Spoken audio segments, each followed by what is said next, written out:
Doctor से 4 दिनों बाद का अपॉइंटमेंट ले लेता हूँ। चाय का घूंट भरते हुए अरुण ने कहा तो शिखा का कलेजा धक से रह गया। एक काम करो, जल्दी से नाश्ता तैयार कर दो। ऑफिस जाते समय हो सकेगा तो डॉक्टर से मिलकर कल या परसों का ही समय ले लूँगा, क्योंकि ये काम जितनी जल्दी निबट जाए उतना अच्छा है। हाँ, वो तो ठीक है अरुण, पर एक बार ठंडे दिमाग से सोचकर देख लेते कि कहीं हम। अब इसमें सोचना क्या है? शिखा की बात को बीच में ही काटते हुए अरुण बोला, वैसे भी कितनी मुश्किल से तो एक डॉक्टर मिला है और तुम्हें और वक्त चाहिए। ये काम तो उसी दिन हो जाता, पर तुम्हें ही वक्त चाहिए था। पता है ना, इन सब कामों में रिस्क कितना बढ़ गया है। नौकरी पर तो आफत आएगी ही, जेल भी हो सकती है, लेकिन जो भी हो ये तो करवाना ही पड़ेगा। माँ सही ही कह रही हैं कि जितनी जल्दी समस्या से छुटकारा पालें उतना अच्छा है। पर अरुण। क्या पर? कहना क्या चाहती हो तुम? पता है ना, सिर्फ तुम्हारी मूर्खता के कारण आज 3-3 बेटियां पैदा हो गईं। लेकिन इस बार कोई मूर्खता नहीं करूंगा मैं, क्योंकि मुझ में अब और बोझ उठाने की ताकत नहीं है। गुनगुनाते हुए अरुण ने अखबार में आंखें गड़ा दी कि तभी 2.5 साल की प्यारी सी जूही पापा पापा करके उसकी गोद में चढ़ने की कोशिश करने लगी। लेकिन अरुण ने बड़ी निर्दयता से उसे परे धकेल दिया और उठकर कमरे से चला गया। अरुण का व्यवहार देख शिखा की आंखों से 2 बूंद आंसू टपके और रोती हुई बच्ची को गोद में उठाकर वो भी अरुण के पीछे पीछे कमरे में आ गई। अरुण, एक बार सोच कर देखो ना, अगर ये बेटा होता तो क्या उसकी जिम्मेदारी नहीं उठानी पड़ती तुम्हें? ये बोलते शिखा की आवाज़ भर्रा गई। अरुण, ये भी तुम्हारा ही खून है ना, और क्या पता कल को यही बेटी तुम्हारा नाम रोशन करे। अरुण, एक बार फिर से सोच कर देखो। शिखा गिड़गिड़ाई, लेकिन अरुण ये बोलकर बाथरूम में घुस गया कि ज़्यादा भावना में बहने की ज़रूरत नहीं है और बच्चे को सिर्फ जन्म देने से ही सब कुछ नहीं हो जाता। पालने के लिए पैसे भी चाहिए होते हैं, इसीलिए ज़्यादा मत सोचो, वरना हम फैसला लेने में कमज़ोर पड़ जाएंगे। अरुण के तर्क वितर्क के आगे शिखा की एक न चली। सोनी और माही को स्कूल भेजकर वो जल्दी जल्दी अरुण के लिए नाश्ता बनाने लगी। ऑफिस जाते समय रोज की तरह प्यारी सी जूही जब पापा का लंच बॉक्स लेकर लड़खड़ाते कदमों से पापा पापा करने लगी तो अरुण को उसे गोद में उठाना ही पड़ा। लेकिन जैसे ही माँ सुमित्रा पर उसकी नज़र पड़ी, जूही को गोद से उतार कर फिर वही हिदायत देकर घर से निकल पड़ा। हाथों में कुछ लिए जिस तरह से सुमित्रा ने शिखा को घूर कर देखा, वो सकपका कर रह गई। अरुण को ऑफिस भेजकर वो जूही को दूध पिलाकर सुलाने की कोशिश करने लगी।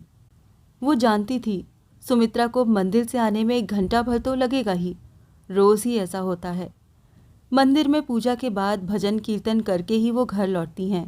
लेकिन ये कैसी पूजा है जहाँ देवी की पूजा तो होती है, लेकिन वहीं एक अजन्मी बच्ची को, जिसे देवी का रूप कहा गया है, माँ के पेट में ही मारने का फरमान सुना दिया गया।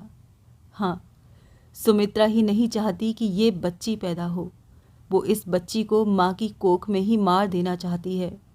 और अरुण भी अपनी माँ का ही साथ दे रहे हैं। अब शिखा क्या करे? किससे जाकर कहे कि वो अपनी बच्ची को जन्म देना चाहती है, उसे उस दुनिया में लाना चाहती है। शिखा आज तन मन दोनों से कमज़ोर महसूस कर रही थी। दुख तो उसे इस बात का हो रहा था कि एक माँ होकर भी वो अपनी बच्ची को बचा नहीं पा रही है, और सबसे ज़्यादा दुख उसे इस बात का हो रहा है कि एक बाप होकर भी कैसे अरुण अपनी बेटी को मारने के लिए तत्पर है। क्या ज़रा भी मोह नहीं है उसे अपनी इस अजन्मी बच्ची से? यही अगर बेटा होता तो इस घर के लोगों की खुशियों का ठिकाना न होता, लेकिन बेटी जानकर कैसे इन सब के मुंह सूज गए। जल्दी से जल्दी ये लोग इस बच्ची से छुटकारा पाना चाहते हैं। कैसा समाज है ये, जहाँ बेटे का स्वागत तो होता है पर बेटियों का नहीं।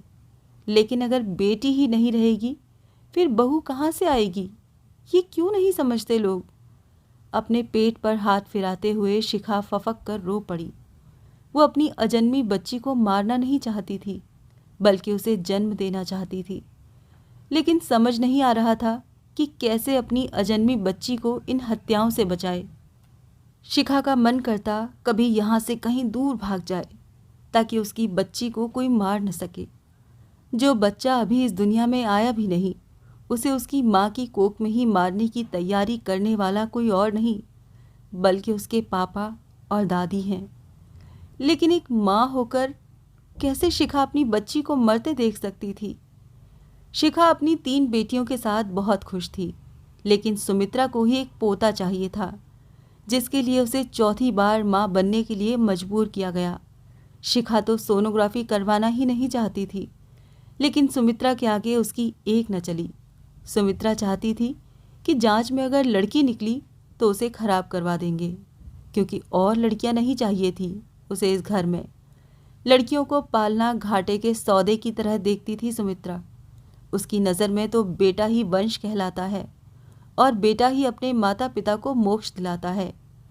हमेशा वो शिखा को कड़वी गोलियां पिलाती रहती, ये कह कह कर कि बड़ी बहू ने तो बेटे के रूप में उसे 2-2 रत्न दिए, लेकिन इस करमजली ने सिर्फ बेटियां ही पैदा की हैं। उसे अपने बेटे अरुण के वंश की चिंता हो चली थी।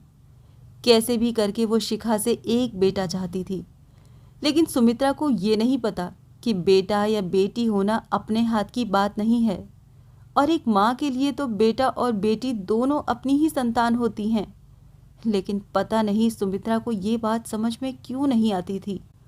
आए दिन सुमित्रा ये बोलकर शिखा को ताना मारती कि 3-3 बेटियां पैदा करके नाते रिश्तेदारों में उसने उसकी नाक कटवा दी। जब कोई कहता कि छोटी बहू तो एक बेटा तक पैदा नहीं कर पाई, तो सुमित्रा का कलेजा जल उठता था। पोते के लिए आए दिन वो कोई न कोई कर्मकांड कराती ही रहती थी, जिसमें उसके हजारों रुपए स्वाहा हो जाते थे। लेकिन सुमित्रा को इस बात का कोई गम न था। उसे तो बस कैसे भी करके एक पोता चाहिए था। इसके लिए वो कई पोतियों का बलिदान करने को भी तैयार थी। जूही के समय जांच करके डॉक्टर ने बताया था कि शिखा के पेट में लड़का है, लेकिन पैदा हो गई लड़की, तो डॉक्टर पर से भी सुमित्रा का विश्वास उठ गया। इसीलिए इस बार उसने अच्छे डॉक्टर से जांच करवाने की ठानी थी, ताकि फिर से कोई भूल न हो सके। लेकिन शिखा को डर था कि जांच में अगर कहीं लड़की निकली तो ये लोग उसके बच्चे की कब्र उसकी माँ की कोख में ही बना देंगे। इसीलिए वो जांच करवाने से टालम टोल कर रही थी, मगर टाल मटोल करके ही क्या हो गया, जांच तो करवानी ही पड़ी। और शिखा को जिस बात का डर था वही हुआ। बेटी का नाम सुनते ही सुमित्रा के कलेजे पर सांप लौट गया। अरुण का भी एकदम से मुंह लटक गया। सुमित्रा तो उसी वक्त ये बच्चा गिरवा देना चाहती थी, मगर डॉक्टर ने मना कर दिया कि वो ये सब काम नहीं करता। अब रूल इतना कड़ा बन गया है कि पता चलने पर डॉक्टर की डिग्री तो जब्त होती ही है, जेल की भी हवा खानी पड़ती है। लेकिन चोरी छिपे कहीं कहीं अब भी लिंग परीक्षण तो होता ही है। इधर अरुण ऐसे किसी डॉक्टर की खोज में था जो इस मुसीबत से छुटकारा दिला सके, और उधर शिखा ये सोचकर बस रोती रहती कि कैसे भी करके अरुण और सुमित्रा इस बच्चे को न मारें, विचार बदलने अपना। दुख तो इस बात का हो रहा था कि एक माँ होकर भी वो अपने बच्चे को बचा नहीं पा रही थी। पेट पर हाथ रखकर वो अपने अजन्मे बच्चे से माफ़ी मांगती और कहती कि इसमें उसकी कोई गलती नहीं है, वो तो चाहती है कि वो इस दुनिया में आए, लेकिन उसके पापा और दादी ऐसा नहीं चाहते। आधी रात में ही वो हड़बड़ाकर उठ बैठती और ज़ोर ज़ोर से हाँफने लगती, फिर अपने पेट पर हाथ फिराते हुए कलप उठती। नींद में जैसे उसके पेट से आवाज़ आती, माँ मुझे मत मारो, मुझे भी इस दुनिया में आने दो ना माँ। बेटी हूँ तो क्या हुआ, बोझ नहीं बनूंगी, हाथ पटाऊंगी, गर्व से आपका सिर ऊपर उठवाऊंगी माँ। बेटी हूँ इस धरा की, इस धरा पर तो आने दो माँ। कभी आवाज़ आती, तेरे प्यार दुलार की छाया मैं भी पाना चाहती हूँ माँ। चहक चहक कर चिड़िया सी मैं भी उड़ना चाहती हूँ माँ। महक महक कर फूलों सी मैं भी खिलना चाहती हूँ माँ। माँ, पता है मुझे पापा और दादी नहीं चाहते कि मैं इस दुनिया में आऊँ, लेकिन तुम तो मेरी माँ हो ना, फिर क्यों नहीं बचा लेती मुझे। मुझे कहीं अपनी कोख में ही छिपा लो ना माँ। बोलो ना माँ क्या तुम भी नहीं चाहती कि मैं इस दुनिया में आऊं? शिखा अकबकाकर नींद से उठकर जाग बैठती और अपना पेट पकड़कर सिसकती हुई कहती, नहीं, मैं तुम्हें नहीं मारना चाहती, लेकिन तुम्हारी दादी और पापा तुम्हें उस दुनिया में नहीं आने देना चाहते हैं। तो मैं क्या करूं? प्लीज़ मुझे माफ़ कर दो मेरी बच्ची। शिखा चीत्कार करती कि कोई उसके बच्चे को बचा ले। आखिर कोई तो कहे शिखा ये बच्चा नहीं गिरवाएगी, जन्म देगी इसे, क्योंकि इसका भी अधिकार है इस दुनिया में आने का। लेकिन ऐसा कोई न था इस घर में जो इस अनहोनी को रोक सके। वो चाहती तो अपने पति और सास के खिलाफ भ्रूण हत्या के मामले में केस कर सकती थी, पर फिर अपनी 3 मासूम बच्चियों का ख्याल करके चुप रह जाती। औरत यहीं पर तो कमज़ोर पड़ जाती है और जिसका फ़ायदा पुरुष उठाते हैं।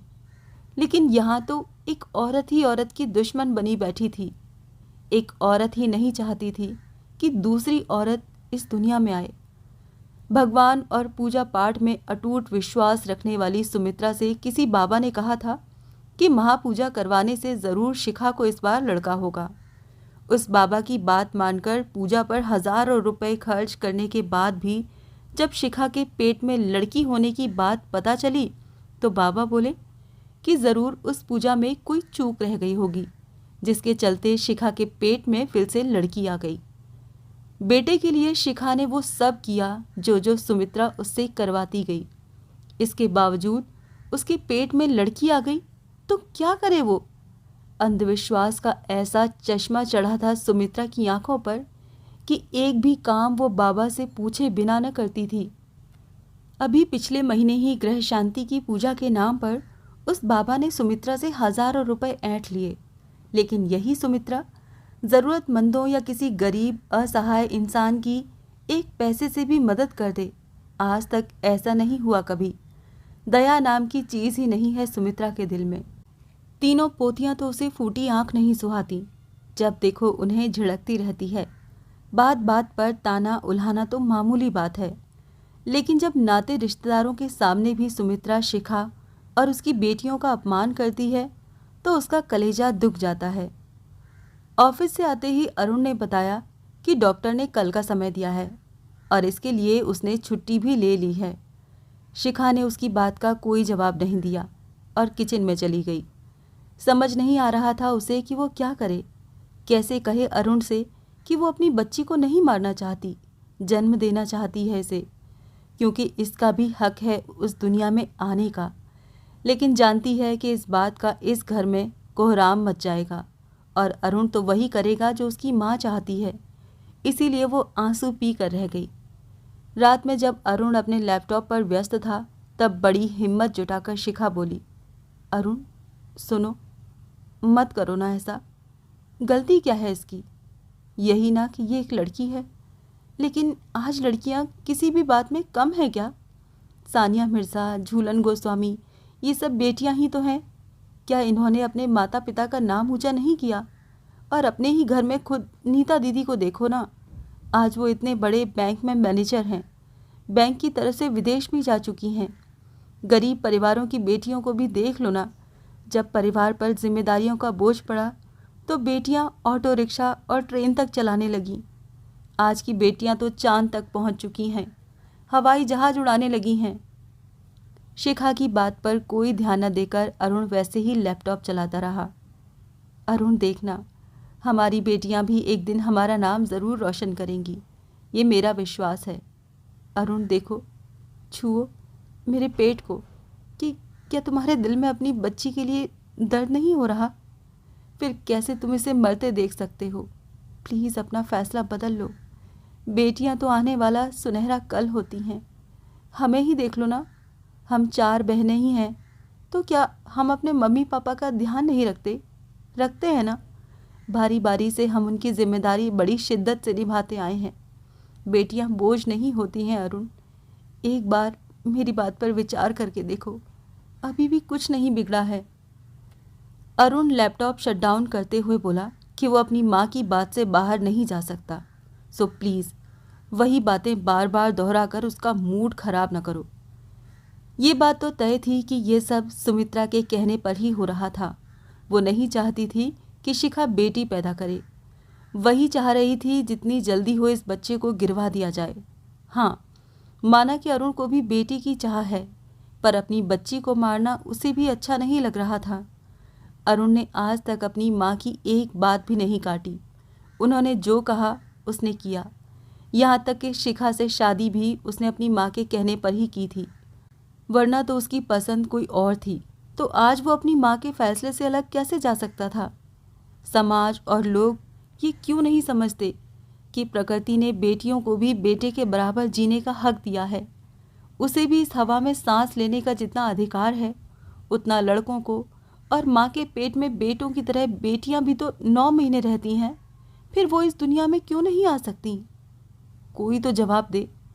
अपने मन में ही सोच शिखा बिलख पड़ी, पर कौन था उसका रोना सुनने वाला?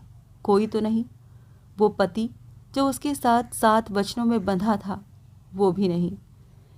कहते हैं प्रकृति और पुरुष मिलकर सृष्टि का संचालन करते हैं, लेकिन जब प्रकृति ही नहीं बचेगी, फिर सृष्टि का संचालन क्या संभव है? अपने मन में ही सोच शिखा ने अरुण की तरफ देखा, जो चैन की नींद सो रहा था। लेकिन शिखा को नींद कैसे आ सकती थी भला? घड़ी में देखा तो सुबह के 4 बज रहे थे। शिखा वहां से उठकर बेटियों के कमरे में जाने ही लगी कि देखा सुमित्रा अपने कमरे में ध्यान लगाकर बैठी थी। वो रोज सुबह सवेरे उठकर ध्यान लगाकर बैठ जाती हैं, फिर स्नान आदि से निवृत्त होकर पूजा पाठ मंदिर आदि के बाद ही नाश्ता करती हैं। मन हुआ शिखा का कि वहां जाकर उनके पैर पकड़ ले और कहे, बख्श दे उनकी बच्ची को। इसके लिए जीवन भर वो सुमित्रा की गुलाम बनकर रहेगी। परंतु वो अपनी सास के स्वभाव को बहुत अच्छे से जानती थी। बहुत ही कड़क मिजाज की औरत है, जो कह दिया सो कह दिया। उनकी बात पत्थर की लकीर होती है। कल को अगर सुमित्रा कह दे कि अरुण अपनी पत्नी शिखा को छोड़ दो, तो वो ये भी करने को तैयार हो जाएगा। तभी तो सुमित्रा कहते नहीं थकती कि अरुण उसका श्रवण बेटा है। शिखा को लग रहा था कि समय बस यहीं ठहर जाए। अपने पेट पर हाथ रखकर वो रो पड़ती। सोचकर ही वो सिहर उठती कि आज उसका बच्चा हमेशा के लिए उससे बिछड़ जाएगा।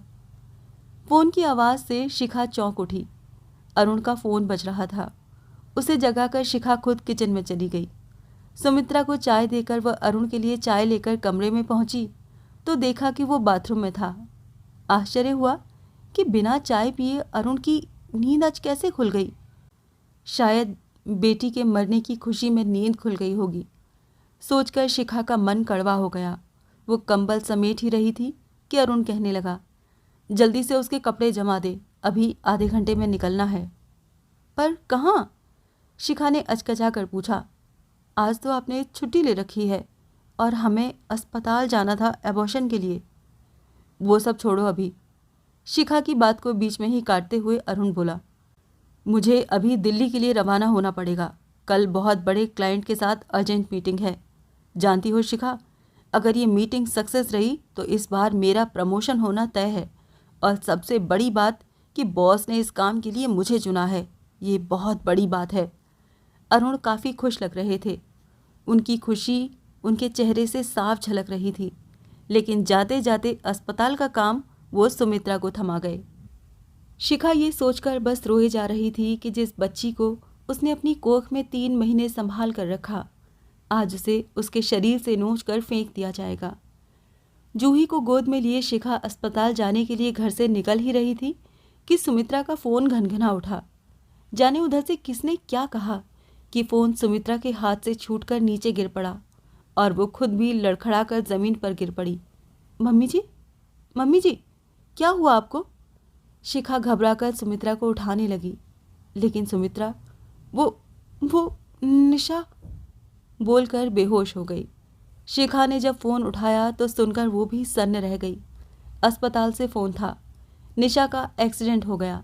लेकिन अब शिखा क्या करेगी, क्योंकि अरुण तो मीटिंग में है और उसने अपना फ़ोन भी म्यूट करके रखा हुआ था। तभी उसे पड़ोस के राहुल का ख्याल आया, जो शिखा को अपनी बहन की तरह मानता है।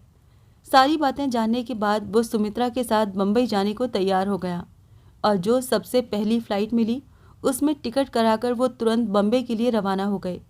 शिखा इसीलिए नहीं गई क्योंकि सोनी और माही अभी स्कूल से आई नहीं थी। अरुण को जब निशा के एक्सीडेंट का पता चला तो वो भी वहीं फ्लाइट पकड़कर बॉम्बे पहुंच गया। शिखा भी अपने भाई को बुलाकर तीनों बच्चों को लेकर बॉम्बे पहुंच गई। लेकिन यहाँ उसका जी घबरा रहा था। मन में अजीब बुरे बुरे ख्याल आ रहे थे।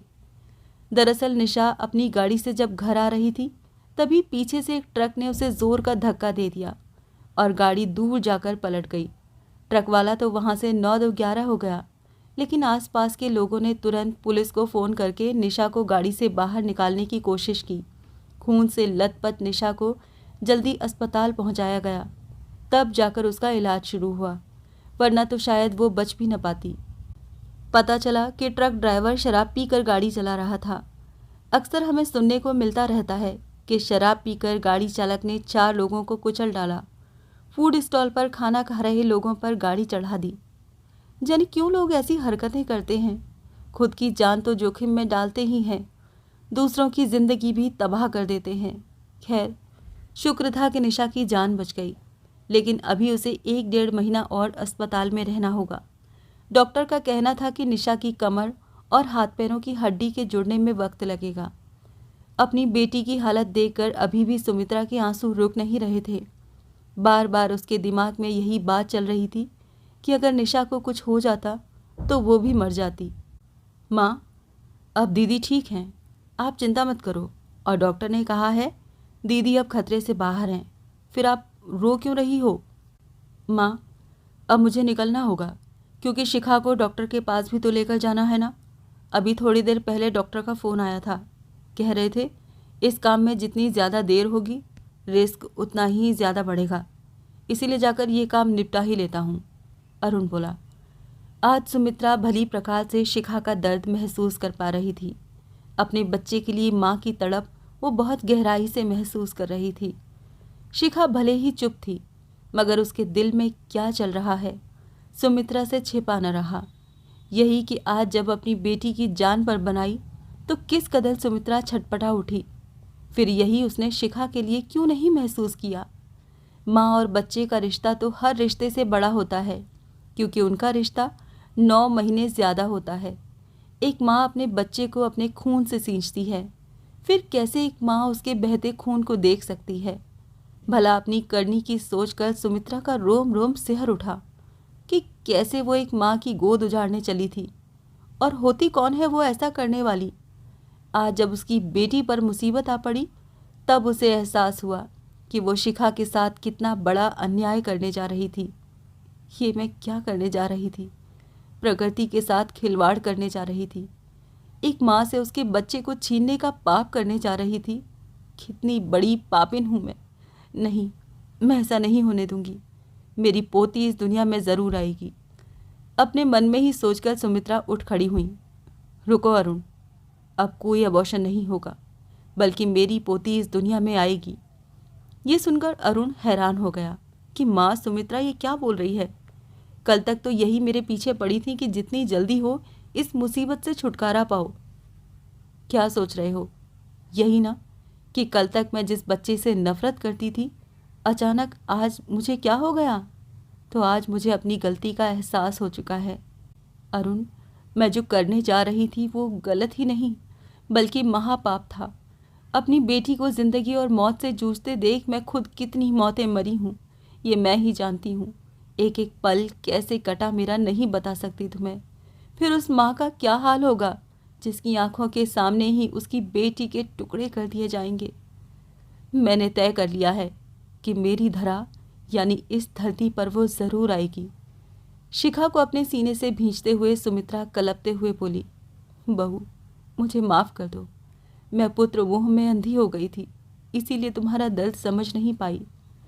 ये सुनकर शिखा भी सुमित्रा के गले लगकर फूट फूट कर रोने लगी।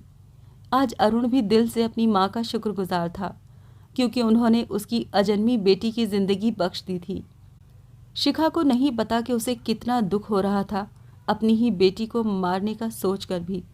सुमित्रा के कारण वो चुप था, वरना तो वो कभी ऐसा सोच भी नहीं सकता था। कई बार अपने आंसुओं को अंदर ही रोके रखने के प्रयास में अरुण की आंखें लाल हो जाया करती थीं, और फिर वही जमा आंसू को बाथरूम में जाकर बहाता था। लेकिन आज वो बहुत खुश है। अरुण और शिखा के साथ साथ सुमित्रा को भी धरा के आने का बेसब्री से इंतजार था।